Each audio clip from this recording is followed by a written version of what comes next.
Olá, meus amados irmãos, a paz do Senhor Jesus Cristo, uma boa noite, que Deus venha abençoar a nossa vida e venha nos conceder a sua graça, a sua infinita misericórdia e compaixão.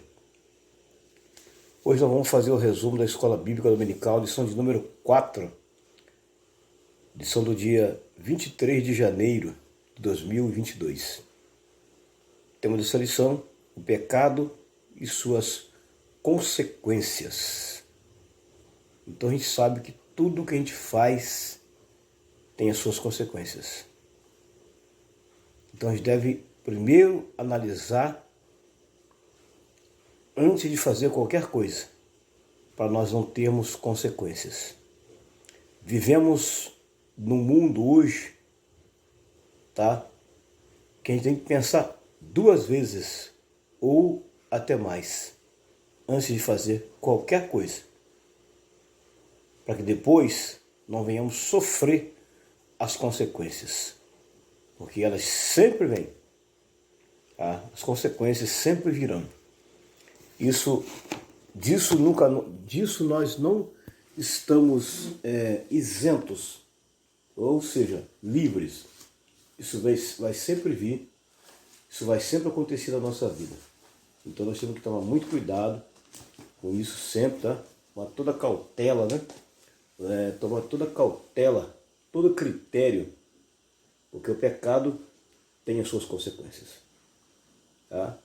E hoje nós vamos estudar Ezequiel capítulo... O textual ele está em Ezequiel capítulo 5 e o texto de referência também está em Ezequiel capítulo 5. Versículo 7, 8, depois vai lá para o versículo 13. Tá? Os três principais objetivos desta lição estão nas três partes da lição. Primeiro, explicar acerca do pecado e suas consequências. Segundo, explicar que a lei de Deus é inviolável. E terceiro, ressaltar que Deus é amor, mas também justiça. Tá? São esses três objetivos aí que estão aí nas três partes da lição, certo? Pois bem, o tópico 1 da lição, mas antes vamos ler a introdução primeiro. Na introdução ele diz o seguinte, que a doutrina do pecado ela prepassa todas as escrituras, ou seja, a doutrina do pecado está em todas as escrituras, de Gênesis a Apocalipse. Tá? Vem sempre advertências de Gênesis a Apocalipse. Lá no livro de Gênesis diz bem claro lá que o mundo jaz aonde? No maligno. Então, é uma doutrina que ela está em toda a Escritura Sagrada, não tem como você fugir dela. É uma doutrina que está em toda a Bíblia. Que doutrina é essa? Doutrina do pecado. Tem muitas advertências sobre o pecado. E a Bíblia diz que o pecado ele entrou no mundo por um homem. E por um outro homem entrou a salvação, a vida eterna no mundo. Então, pecado. Tudo aquilo que a gente transgride é chamado pecado. Tudo aquilo que a gente transgride ou desobedece é chamado pecado. É isso aí. Então, pecado é isso. Tudo aquilo que você transgride, desobedece, é chamado pecado. E toda desobediência ela tem as suas consequências. Tudo tem a sua consequência. Mas, infelizmente, muitos ignoram a realidade e a gravidade. Ou seja, muita gente passa por cima, ouve, mas não atende. Não estão nem aí. Se é ou não é, continuam fazendo. Continuam fazendo. Tais pessoas minimizam, desprezam e deturpam a doutrina da salvação. Não estão nem aí. É a mesma coisa você falar com a pessoa, ô fulano, não come muito mel, que o mel dá dor de barriga, a pessoa come. Ô fulano, não come muito açúcar, muito doce, a pessoa come. Depois tem as suas consequências. O fulano não come uma carne muito gordurosa, cheia de óleo. A pessoa come, né? Ignora, não dá ouvido, come. O que acontece? Tem as suas consequências. E na lei de Deus é a mesma coisa. Se desobedeceu uma regra, um mandamento, tem as suas consequências. Lembra de Davi? Lembra de muitos outros na Bíblia? Né? Davi no Salmo 51, mas é uma referência que está lá atrás, também no Velho Testamento. Lembra? Ele pecou. Deus perdoou. Mas Deus falou, eu não vou tirar a minha espada da sua casa. Né? Deus é justo. Ele é cumpridor da justiça que ele criou. Ele é cumpridor. Né? Então ele cumpre com rigor. Não tem como fugir, não tem como escapar disso. Tá? Não tem como. Aí o tópico 1 da lição diz, o pecado e suas consequências. A Bíblia diz que o pecado consumado gera o quê? Morte. Morte física, morte espiritual, morte eterna. Tá? E diz no tópico 1, no preâmbulo do tópico 1, que Deus ele não se lembra mais dos nossos pecados. Ou seja, todo o pecado para trás, ele foi o quê? Perdoado já. E não se lembra mais. Jesus, muitas das vezes, várias pessoas, ele usou esse termo aqui. Usou com a mulher pecadora, de João capítulo 8. Lembra da conversa de Jesus com aquela mulher pecadora, de João capítulo 8? Mulher, perdoados estão os teus pecados. Vá e não peques mais. Vá e não peques mais. Tá? Teus pecados já foram perdoados. Vá e não peques mais.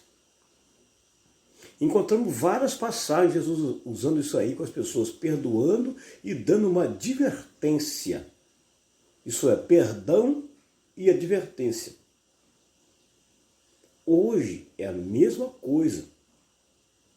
Às vezes nós perdoamos também e a pessoa continua fazendo a mesma coisa. Tudo tem as suas consequências. As consequências do que nós estamos vendo no mundo hoje, como vimos no anterior, são resultado de desobediência. Mas Deus prometeu perdoar o povo se o povo se arrepender. Segundo as Crônicas 7, 14 e 15. Né? Atos 17, 30. Diz que Deus não leva em conta o tempo que nós vivemos na ignorância. Ou seja, perdoa o tempo que nós vivemos na ignorância. Anuncia o que agora? Que nós se arrependemos e deixamos todo o pecado. Tá? Então tá aqui, ó. Eu anotei aqui. Se você comer muito sal, tem suas consequências. Eu anotei aqui. Se você comer muito açúcar, tem as suas consequências. O pecado é a mesma coisa. O pecado é a mesma coisa. Ele tem as suas consequências. Você acha que fica impune? A lição aqui diz que não fica impune. Nada fica impune. Nada fica impune. O salmista diz assim, se eu subir aos céus, tu estás. Se eu descer às partes mais baixas da terra, eis que ali tu estás. Se eu tomar as asas da alva, tu estás também. Então não adianta fugir de Deus. Não tem como fugir. Né? Não tem como fugir. Então está aqui que é o tópico 1 da lição. É o tópico 1 da lição. Mas a verdade aplicada também diz que nós temos que tomar cuidado para nós não cedermos aos desejos, tá? Tentadores da carne. Se você for lá para Gálatas 5, Você vai ver as obras da carne e os frutos do Espírito. Obra da carne versus fruto do Espírito. Você vai ver lá. Leia para você ver. Tá? Leia para você ver. Então estou fazendo um resumo dessa lição aqui. Seguindo aqui. Deus lançou no mar do esquecimento todo o nosso pecado. Ele lançou. Só que muitas vezes nós ficamos lembrando daquilo que nós fazíamos anteriormente, lembrando. Isso tem que ser apagado. Deus apagou. Para que você vai ficar lembrando? Remoendo. O pessoal usa a palavra remoer. O que você já fez lá atrás. Já foi perdoado. É seguir agora uma nova vida. O que é contado para nós agora? Aqui o tópico 1 diz que é contado agora uma nova vida. Segundo aos Coríntios capítulo 5, versículo 17.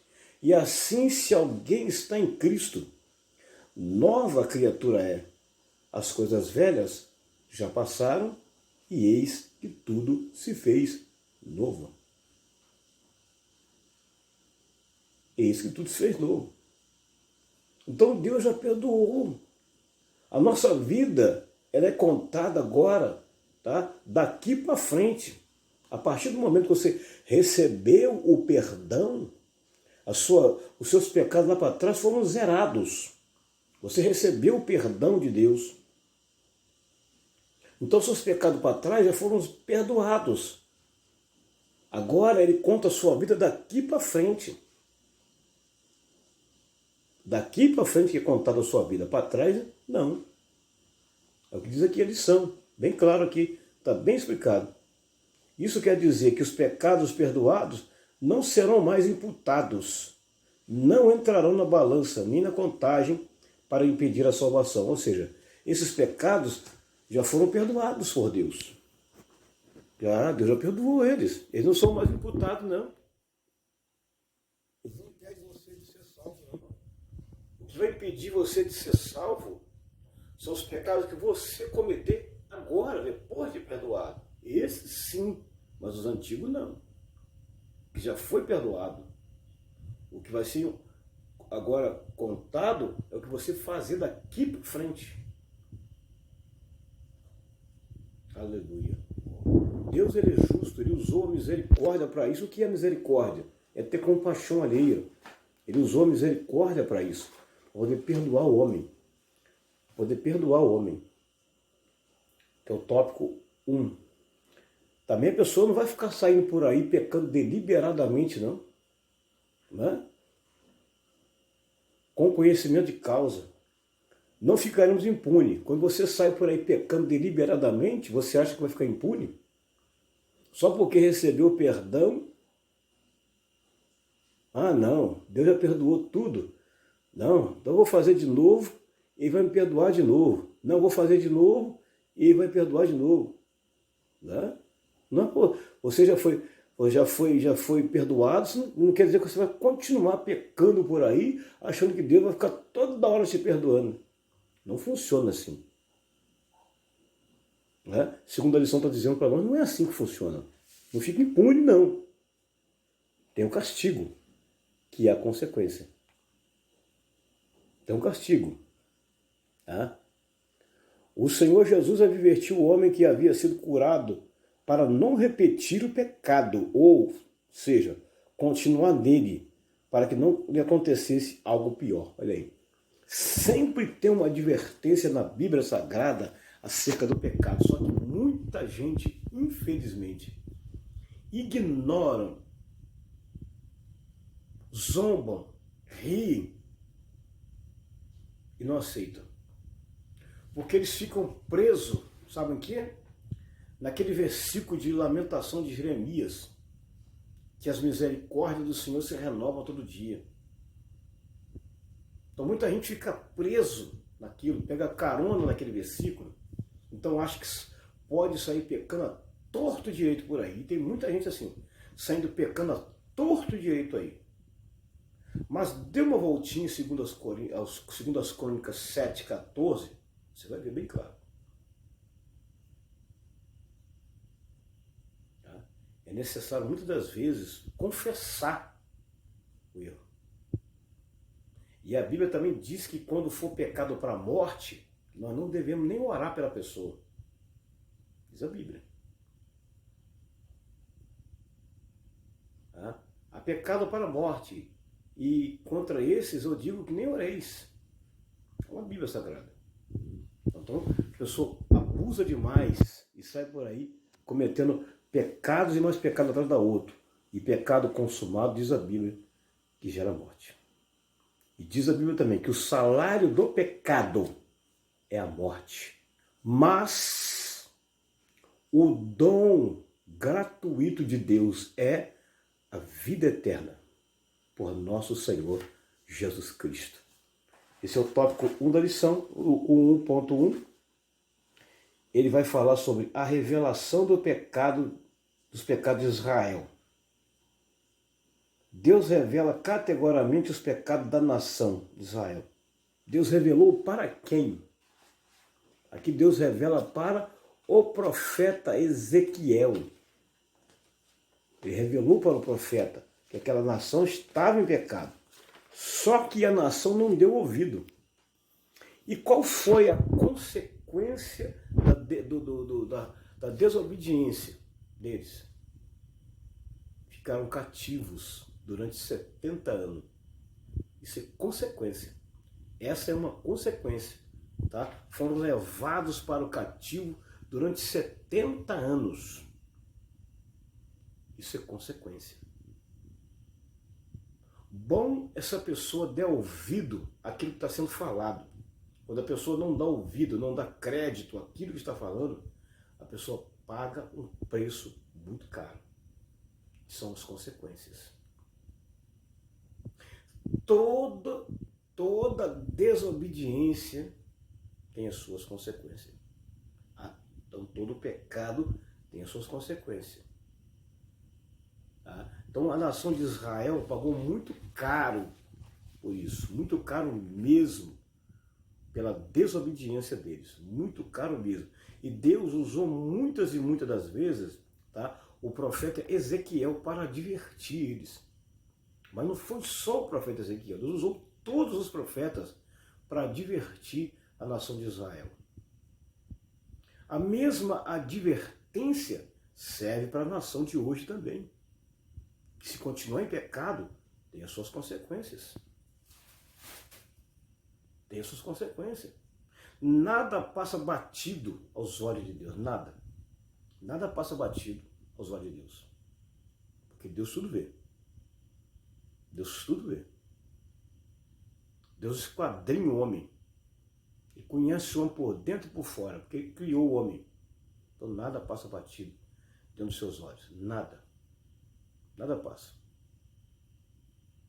Tá? Antes do anúncio acerca da semente da mulher e da providência vista, adequada, o primeiro Criador confirmou com a realidade do pecado. Quem te mostrou? Comeste da árvore que te ordenei? Não comeste? É um modelo para que todos os tempos é fundamental que o pecado seja exposto. As pessoas precisam saber que desagrada a Deus e está contra a sua vontade para nós. O apóstolo Paulo expôs a universidade do pecado em Romanos 1,3, para depois apresentar em detalhes o plano divino da salvação. Romanos 3, 21 ao 25. A desobediência de Adão e Eva trouxe consequência para eles. Uma da primeira consequência que trouxe para eles, expulso do paraíso, tiveram que trabalhar arduamente para sustentar. Essa é aí. Consequência. E a consequência da desobediência deles passou a todas as gerações. A herdade veio para todo mundo. Mas Deus, ele é tão misericordioso que eles pecaram. Deus já tinha um plano arquitetado antes deles pecarem. Deus trabalha com uma coisa chamada presciência. Mas Deus sabia que o primeiro casal ia pecar? Sabia. Deus sabe como ele peca todo dia? Sabe. Não tem como um esconder de Deus. Não tem como um homem dizer para Deus que não. Então Deus já tinha engavetado um plano, tá? Deus já tinha um projeto, tá? Quando criou tudo e criou o homem, Deus já tinha também um projeto futuro para resgatar o homem. Deus sabia que eles iam pecar. Deus sabia que eles iam cair. E ele já tinha um plano. Tanto é que, após a queda deles, no Jardim do Éden, está em Gênesis capítulo 3, versículo 15. Tá? Aí Deus lança uma profecia lá no Jardim do Éden e fala para o diabo: ó, da semente da mulher vai nascer um que vai pisar a cabeça da serpente. Deus estava falando de quem? Que essa semente ia nascer de Eva? Não. Deus não estava se referindo a Eva. Não seria o filho de Eva. Mas Deus estava falando do seu filho, que futuramente ele enviaria à terra. E por obra e graça do Espírito Santo nasceria de uma mulher para consumar a obra da reconciliação no Calvário. Deus enxergou lá na frente já. Deus já tinha um plano montado antes. E se cumpriu com a vinda de Jesus. Né? Deus trabalha com a presciência. Lembra que eu falei isso aí? Trabalha com presciência. Deus é sábio. Deus é sábio. Tá? Esse é o tópico 1.1. No 1.2 vai falar do juízo e a ira de Deus. Deus não deixa passar nada em branco. Tá? Ele trabalha com justiça e com juízo. Tá? Isso são chamados de atributos. Ele trabalha com justiça e também com juízo. O Senhor Deus apresentou o pecado. O Senhor Deus apresentou o pecado e também o juízo divino. Olha aí. Olha aí. Então, Deus não deixa o pecado sem juízo, não. Deus não deixa. Ele é justo. Ele traz o juízo. E ele vai trazer o juízo também sobre essa nação pecadora. Aí é que eu falo que muita gente abusa quando vai ler Lamentação de Jeremias, que a misericórdia do Senhor é a causa de não sermos consumidos. Muita gente se prende naquele versículo, pega carona nele, sai pecando.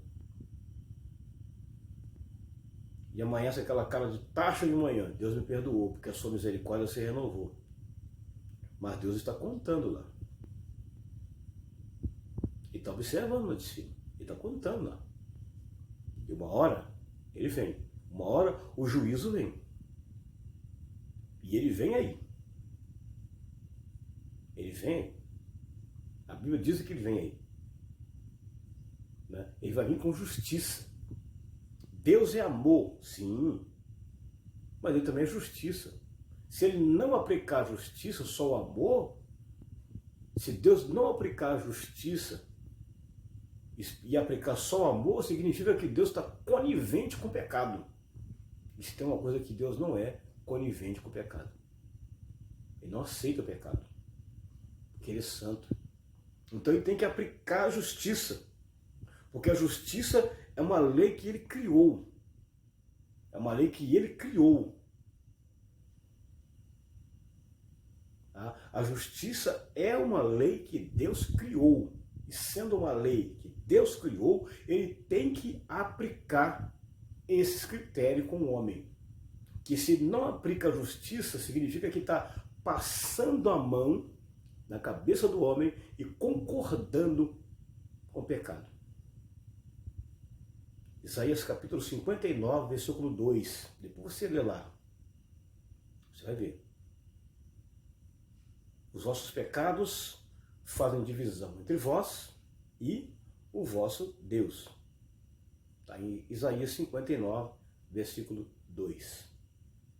O que eu estou dizendo aqui. Então leia para você ver lá. Né? Dá uma olhadinha lá e dá uma lida lá, você vai ver lá. Tópico 1.2. Estou resumindo porque é apenas resumo da escola bíblica dominical. Tá bom? É preciso lembrar que a Bíblia também revela acerca da ira de Deus. Não apenas sobre sua graça e misericórdia. Tá? São temas muito mais expostos em nossos dias, porém bíblico. Tony Evans escreveu: a ira de Deus não é um assunto fácil de se tratar, mas faz parte integrante da sua natureza, como suas demais qualidades, quer seja seu amor e sua santidade ou sua misericórdia. Se eu deixasse de falar disso, estaria causando um grande mal à igreja e às outras pessoas expostas ao meu ministério. Tem que falar. Deus é amor, Deus é misericordioso, mas justiça ele tem que executar. Volto a dizer, se Deus não executar a sua justiça sobre os pecadores, ele estaria aceitando o erro do pecador. E Deus trata pecado como pecado. Deus não brinca, tá? Ele trata pecado como pecado. Tá? Deus aborrece o pecado, mas ama o pecador. Pecado não. Ele trata o pecado como pecado e ele traz as consequências.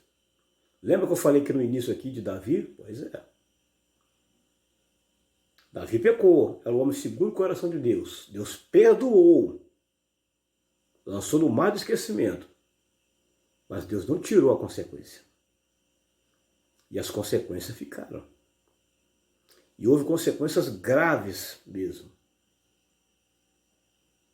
Houve consequências. Por quê? Por causa exatamente do pecado, da desobediência.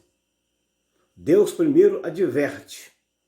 Primeiro tem a advertência. Depois tem o juízo. Deus está falando com a nação. Só que muita gente, não está nem aí, não quer ouvir. Tópico 1.3. Os pecados de Israel foram punidos exemplarmente pelo Senhor. Deus pune o pecado. Tá? E como consequência aqui da rebeldia dessa nação, Deus permitiu que eles fossem levados presos, cativos, durante 70 anos.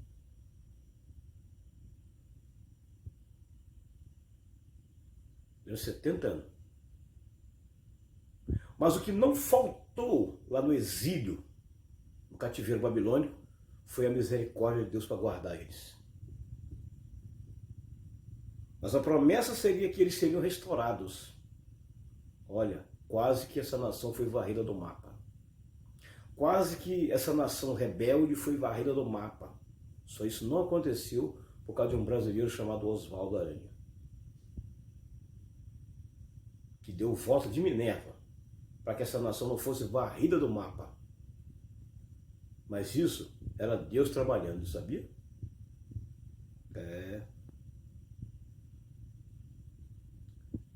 Lembra que eu falei aqui de 2 Crônicas, capítulo 7, versículo 14?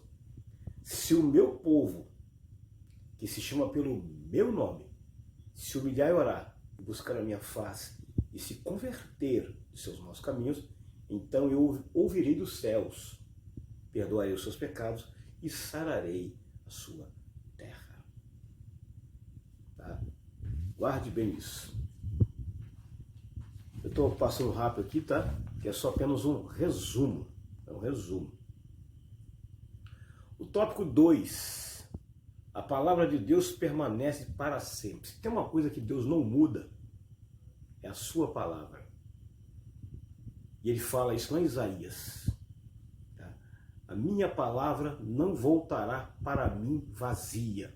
Ou seja, o que eu falei não retorna para mim do mesmo jeito com que eu falei. Ela vai cumprir ela vai executar o juízo. Isaías diz aí. Depois, Mateus 24, 35. Passarão os céus e a terra, porém as minhas palavras não vão te passar. Jamais. Tá? Depois nós vamos lá para onde Deus fala assim, ó, Deus não é homem para que minta, nem filho do homem para que se arrependa. Tá? Tópico 2. A Bíblia diz que Deus não se deixa enganar. Em Gálatas diz isso aí. É Gálatas que fala. Aqui, ó. Gálatas 6, 7. Deus não se deixa enganar, Deus não se deixa escarnecer. Se tem uma pessoa que ninguém brinca com a cara dele, é Deus. O ser humano pode brincar com a cara de qualquer um, zombar, escarnecer. De Deus não. Deus não.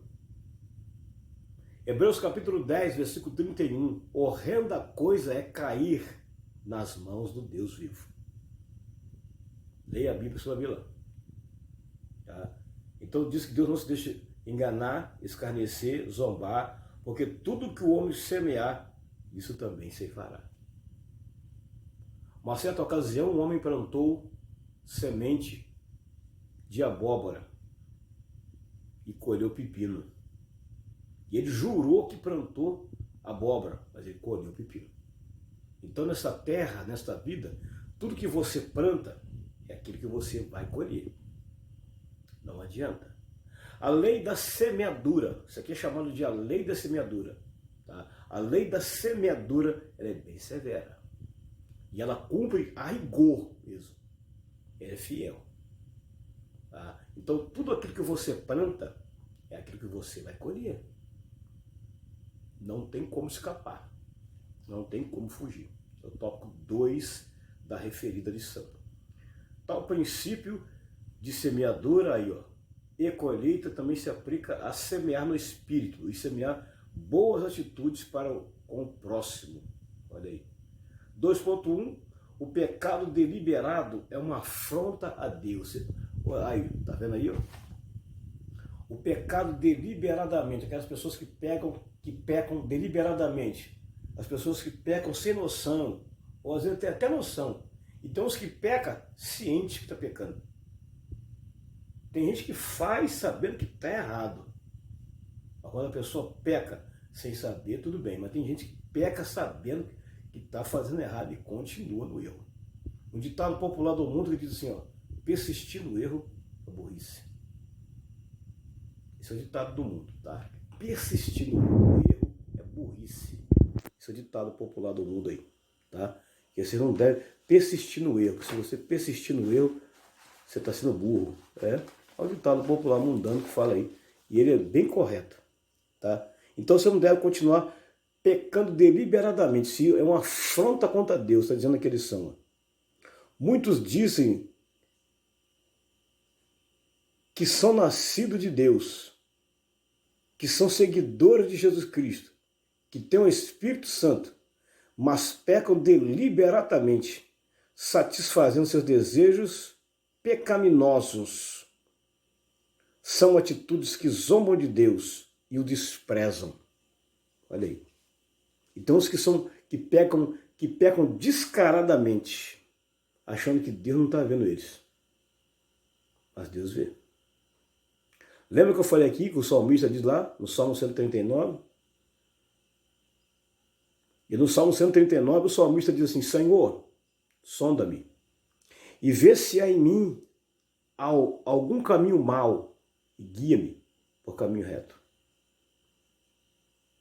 Tem pessoas que é tão descarado que eles continuam na prática do pecado como se Deus não estivesse vendo eles. Talvez o seu pastor não está vendo que você está pecando. Talvez o seu irmão em Cristo não está vendo que você está pecando. Mas Deus está te vendo agora. Ah, Ele está te vendo agora. Não tem como você esconder de Deus, não. Não tem como você fugir. Né? Não tem como. Tudo que você faz, Deus está vendo. Que é o tópico 2.1. O O 2.1, resumo. Pecadores, a diferença quanto ao nível de revelação que possuem. Mas Deus, não tendo em conta os tempos da ignorância, anuncia agora a todos os homens em todo lugar que se arrependam. Lembra que eu li isso aqui em Atos 17:30? Está aqui, ó. Aparece aqui a confirmação. Quem é conhecedor se torna mais culpado, porque conhece a verdade e não poderá escapar do juízo divino. Olha aí. Faz isso lá atrás, está repetindo novamente aqui, ó. Quando a pessoa é conhecedor dos seus erros, tá, ele se torna culpado. Quando ele é inocente, não. Tem uns que é inocente,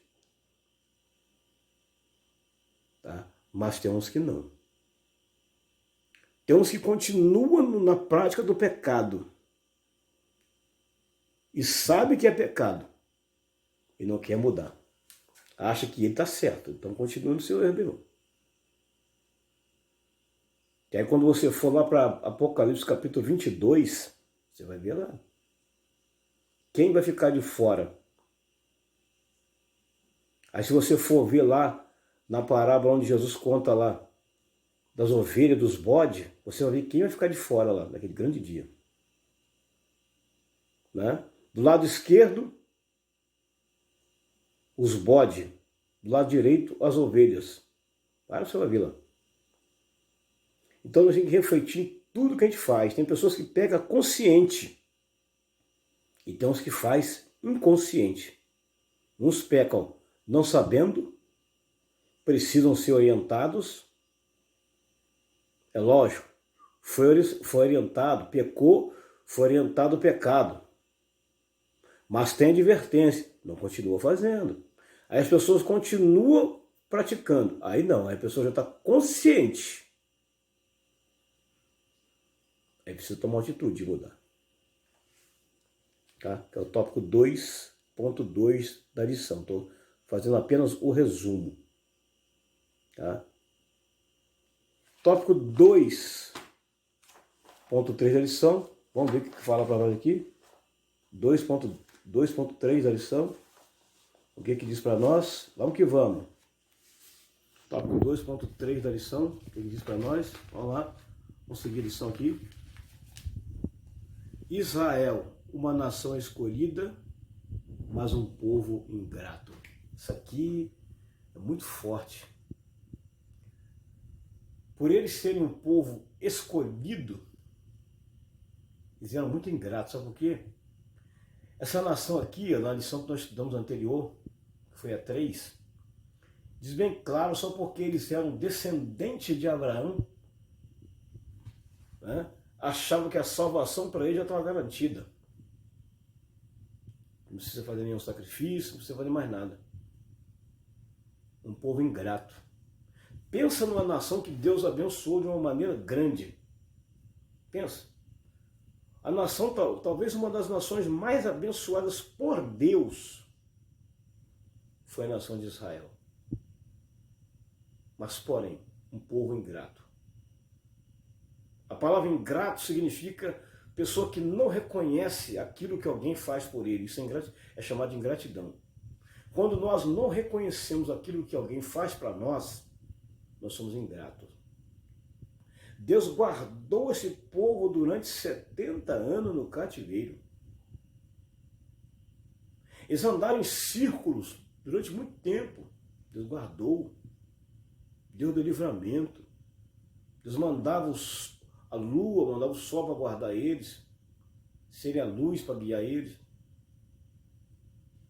Deus mandou cordonize, mandou pão, mandou água. Deus mandou tudo. Mas mesmo assim o povo é ingrato. O povo ingrato era esse povo aqui. Eles eram um povo ingrato demais. Tá? Nos registros bíblicos encontramos ensinos e avisos para nós. Romanos 15:4, 1 Coríntios 10:11. Assim, ao estudarmos acerca da história de Israel e seu relacionamento com Deus, precisamos pedir ao Espírito Santo que nos ajude a percebermos tais ensinos e avisos. Apesar de Israel ter sido escolhido por Deus, estabelecido na terra de Canaã, ter obtido tantas vitórias, e ter um templo que foi cheio da glória de Deus não significava que Deus iria ficar indiferente a um viver contrário à sua palavra, revelada a este povo. Trata-se de uma grande lição e aviso para nós. A graça de Deus em nós nos dá liberdade, nos libera para que vivemos e servimos a Deus, de qualquer maneira. Ou seja, a graça não nos dá o direito de andar de qualquer maneira. Né? O mesmo capítulo 12 da Epístola aos Hebreus menciona que a graça também enfatiza respeito, amor, respeito, temor e fogo consumidor. Né? Pensa, volto a dizer, pensa num povo que foi abençoado por Deus. Essa gente aqui, ó. Tantos benefícios que Deus fez, tantas vitórias que Deus deu para ele, livramento, mas mesmo assim, o povo era ingrato. O que não faltou durante o cativeiro babilônico foi a misericórdia de Deus, a ação da misericórdia de Deus, a ação da bondade de Deus. Nunca faltou na vida dessa gente. Nossa vida é a mesma coisa. Só que o povo só quer, mas não agradece. Infelizmente. Tópico 3 da lição, resumo. O amor de Deus e sua justiça. Aqui tem 2 atributos de Deus. Tá? Nós estudamos uma lição chamada de atributo de Deus, então. Aqui tem 2, amor e justiça. Ele aplica o seu amor. Com certeza. Mas ele também aplica a sua justiça. Uma faz parte da outra. Uma está ligada ou entrelaçada à outra. Não tem como separá-las. Deus é amor. Tá? 1 João 4, 8 e 16. Mas também é fogo consumidor. Hebreus 12, 29. Muitos, de uma maneira equivocada e distorcida, se baseiam no amor, na graça e na misericórdia de Deus, para de uma forma inescrupulosa transgredir a lei divina. Olha aí, ó, como se o Pai não tivesse a justiça como atributo. Isso aqui eu falei lá no início, está praticamente confirmando, antes de eu ler, o que eu já falei anteriormente. Ó. Há muita gente que pega a graça e a misericórdia de Deus como muleto ou bengala para tentar se livrar da justiça divina, do próprio Deus. Não adianta.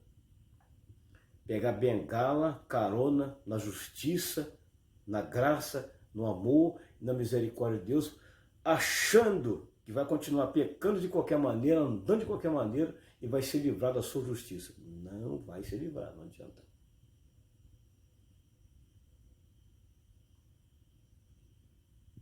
Deus falou para a nação de Israel muitas e muitas vezes usando o profeta Jeremias. E disse assim, ó, este é o caminho, andai nele, sem vos desviar nem para a esquerda, nem para a direita. Deus usou muitos profetas para advertir a nação. Hoje existe tantas pessoas que, infelizmente, estão pegando muleta, carona, tá? Nesses atributos de Deus aqui, e simplesmente achando que Deus não vai executar a justiça, porque leram na Bíblia que Deus é amor, que Deus é misericordioso. Deus vai executar. Pode ter certeza que Ele vai executar. Deus não vai deixar passar batido. Está aqui bem claro aqui. Ó. E diz bem claro aqui que Deus, Ele corrige a quem Ele ama. Tá? Então Ele usa. Quem corrige é porque ama, porque o Senhor corrige o que ama e açoita qualquer que recebe por filho. Tópico 3.1, amor versus justiça.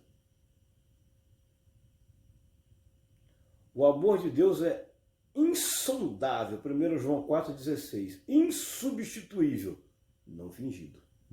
O seu amor é verdadeiro. É um Deus que Ele ama, mas Ele fala a verdade. É um Deus que Ele ama, mas Ele corrige. É um Deus que Ele ama, mas Ele pune. Ele dá advertência.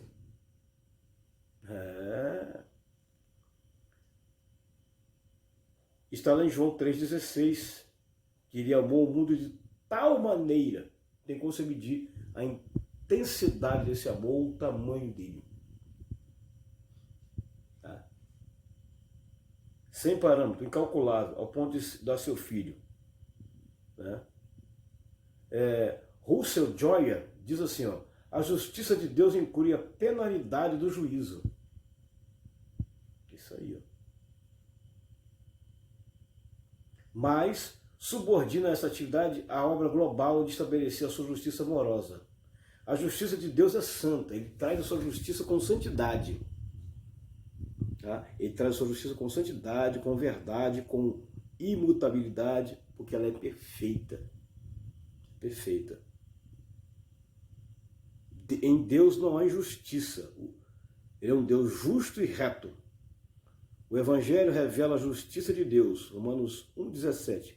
Ele mesmo julga o mundo com justiça e governa os povos com retidão. Tópico 3.2 diz que Deus perdoa o quê? Os pecados de quem se arrepende. Deus perdoa os pecados de quem se arrepende. Perdoa de quem? Os pecados de quem se arrepende. E de quem não se arrepende? Aí não tem jeito. Deus não vai ficar lá toda hora. Ô fulano, eu quero te perdoar. Você se arrepende? Ô ciclano, eu quero te perdoar. Você se arrepende? Ô Beltrano, eu quero te perdoar. Você se arrepende? Não. Ele estende o perdão para todos aqueles que se arrependem. Se você se arrepender, ele te perdoa. Ele te perdoa. Mas você tem que se arrepender. Se arrepender é o quê? Dar meia volta, fazer um retorno. Voltar atrás. E dizer, não senhor, eu não vou praticar mais não. Não senhor, eu não vou praticar mais não. Pronto. Isso é se arrepender. Só que hoje, tá? Eu costumo dizer que tem um arrependimento parcial e tem um arrependimento total. Quando a pessoa se arrepende mesmo, só que um se arrepende só de boca. Tem uns que se arrependem só de boca. Só naquele momento. Depois dali para lá, continua praticando a mesma coisa. Aí chega lá, de novo. Continua praticando a mesma coisa. E tem aqueles que se arrependem de verdade mesmo, largam mesmo. Abandonam mesmo. Não continuam praticando. Então a Bíblia diz que nós devemos se arrepender mesmo. Tá? O arrependimento tem que ser total. Não parcial. Total. Então não tem como. Não existe meio arrependimento. Existe arrependimento. Meio arrependimento eu nunca ouvi falar. Precisamos refletir sobre arrependimento à luz da palavra de Deus. Caso contrário, é possível confundir o verdadeiro arrependimento com remorso. Olha aí.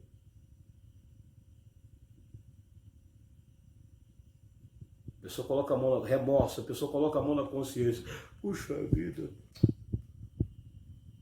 eu não podia ter feito isso. Eu estou com remorso. Será que eu vou ser perdoado? Não. Não é esse tipo de arrependimento aí que Deus quer, não. É que você se arrependa mesmo. Que você mude de atitude. Que você tome uma postura. Que você tome uma tenência. Esse arrependimento Deus quer que você tenha. Não no sentido de remorso. Não esse tipo, não. Deus quer, não. Não esse tipo, não. Tá?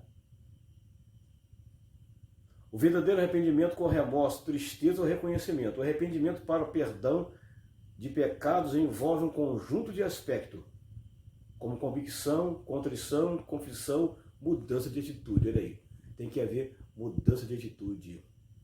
Olha aí as coisas que seguem aqui, ó. Convicção, contrição, confissão e mudança de atitude. Portanto, não apenas uma atitude, mas um conjunto. O termo usado para arrependimento é metanel, que significa não se restringe apenas a uma mera tristeza pelo pecado, mas significa uma mudança de ponto de vista, de pensamento, de propósito. Ou seja, o caboclo, como diz o mineiro, o camarada, tem que mudar totalmente, radicalmente. Quem bebia, não bebe mais. Quem fumava, não fuma mais. Quem falava palavrão, não fala mais. Quem roubava, não rouba mais. Quem matava, não mata mais. Quem prostituía, não prostitui mais. Eu aprendi com um grande pastor que diz o seguinte, grande pastor e pregador. Ele usa uma frase dessa natureza. Existe muitos que entram no Evangelho, mas existe muitos que o Evangelho não entrou neles. Eles estão apenas no Evangelho, mas o Evangelho não está neles. Tá? Infelizmente, essa é uma grande verdade que esse pastor citou alguns anos atrás, um pastor muito conhecido. Eu já vi ele pregar de perto em Itaguaí. Tá? Tem que haver uma mudança total. Confessar o pecado significa dizer a respeito dele a mesma coisa que Deus diz. Tenha em mente que o cristão não precisa fazer penitência, sacrifício para se punir quando peca. A cruz já cuidou disso. Eita glória! Isso nos dá permissão para pecar? Para fazer uma pergunta. Claro que não. O cristão que realmente entende a provisão de Deus para a vida não quer desobedecer de forma deliberada. E a última aqui, 3.3, é necessário um constante autoexame. Ou seja, resumindo essa parte final aqui, eu tenho que ver todo dia como é que eu estou dentro de Deus. Eu tenho que olhar para dentro de mim mesmo. Autoexame significa que eu tenho que olhar para mim, não para os outros. Eu não tenho que ficar olhando o pecado dos outros. Cada um com o seu. Tanto é que Lamentação de Jeremias diz: de que se queixa o homem vivente? Queixe-se cada um de seus próprios pecados. Eu tenho que me policiar a mim mesmo, olhar o meu pecado e esquecer o pecado do meu vizinho. Eu não tenho nada com a vida dele. Eu tenho com a minha. Eu sou responsável para a minha vida, dele e dele. Então eu tenho que todo dia olhar para mim. Olhar para dentro de mim mesmo, ver se eu estou errado em Deus, se não tem nenhum pecado em mim. É por isso que o salmista do Salmo 139, ele fala assim: Senhor, sonda-me. Ele não está pedindo para sondar os outros, não. A palavra sonda-me está no singular. Significa que é pessoal. Tá? Não está pedindo para sondar os outros, não. Cada um tem que sondar a si mesmo. Tá? No ato da Santa Ceia tem uma parte muito importante que diz assim, ó: examine-se, pois, o homem a si mesmo, e assim coma deste pão e beba deste cálice. Terminou? Não.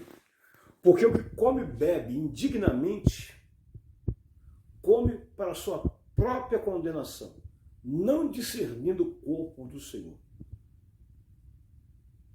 Tá? E o que come de qualquer maneira é culpado do corpo, do sangue de Jesus. Esse ato está lá. Tá? Essa palavra está lá no ato da Santa Ceia. Então, gente, o exame tem que ser individual. Eu tenho que examinar a mim mesmo, não os outros. Eu não tenho que ficar na curva, tomando conta dos outros, e o fulano pecou. Né? Existe hoje os fofoqueiros de plantão que ficam tudo na curva. E olha lá, pastor, exclui aquela irmã lá, que aquela irmã tem pecado de adultério. Exclui aquela irmã. Olha lá, fulano, aquele irmão pecou. Aquele irmão pecou. Mas ele esquece de olhar para ele. Ele vai dar conta dos atos deles, você vai dar do seu. A salvação individual. Então, eu não tenho que ficar fazendo exame pelos outros, não. Cada um por si.